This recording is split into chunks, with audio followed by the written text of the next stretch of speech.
La prostitution est légale en Suisse depuis 30 ans. Berne est le premier canton alémanique à s'être doté d'une loi sur la prostitution il y a maintenant 10 ans. Pour l'occasion, les autorités ont souhaité tirer un bilan. Les experts de la Haute École zurichoise des sciences appliquées tirent la conclusion suivante. Cette loi a amélioré la protection des travailleuses et travailleurs du sexe contre toute forme d'abus ou d'exploitation, même s'ils et elles devraient être encore mieux protégés selon l'expertise. 10 ans après l'introduction de cette loi, nous avons retrouvé Werner Könitzer, l'ancien préfet de Bienne-Nidau, s'est battu pour créer une base légale. Selon lui, à l'époque, aucune administration s'intéressait à la sécurité des travailleurs et travailleuses du sexe. J'ai participé à plusieurs razzias avec la police cantonale dans les différents établissements. Et après, j'ai dit qu'Opfriedli, il faut faire quelque chose pour améliorer la situation des femmes touchées. J'ai vu que la peur dans les visages des femmes, la peur devant la police et aussi la peur des proxénètes.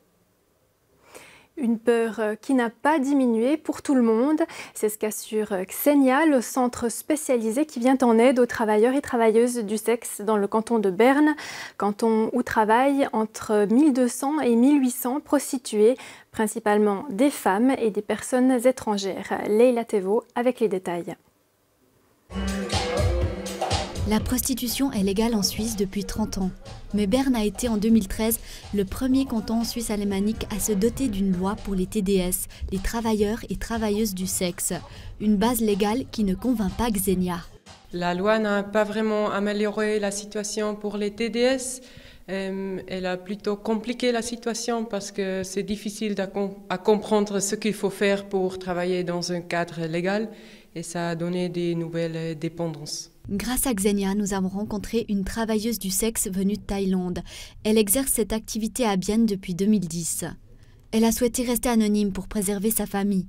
L'introduction de la loi sur la prostitution a rendu son travail plus stressant et a créé une hiérarchisation.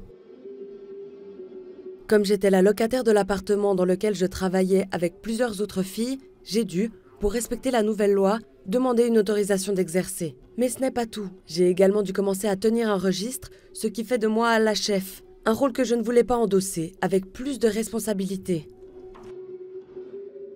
Une loi toujours difficile à comprendre aujourd'hui, surtout lorsqu'on ne parle pas la langue. Une des tâches d'Olivia Yost, consultante chez Xenia, c'est de l'expliquer aux travailleurs et travailleuses du sexe. Une législation qu'elle aussi juge contraignante. Pour pouvoir travailler de manière légale en Suisse en tant que TDS, elles sont dépendantes d'un lieu surtout où elles peuvent travailler légalement.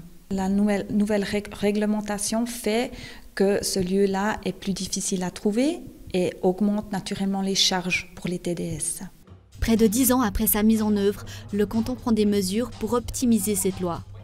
Xenia est ravie que cette autorisation d'exercer ne soit plus nécessaire pour les micro-entreprises. Si on travaille à 2 ou à 3, il ne faut plus avoir cette autorisation. Et c'est mieux pour les TDS parce que comme ça, elles peuvent travailler ensemble à 2 ou à 3 sans autorisation et sans hiérarchie. D'autres mesures sont envisagées en termes d'information sur la santé des travailleurs et travailleuses du sexe et également de sensibilisation de la population.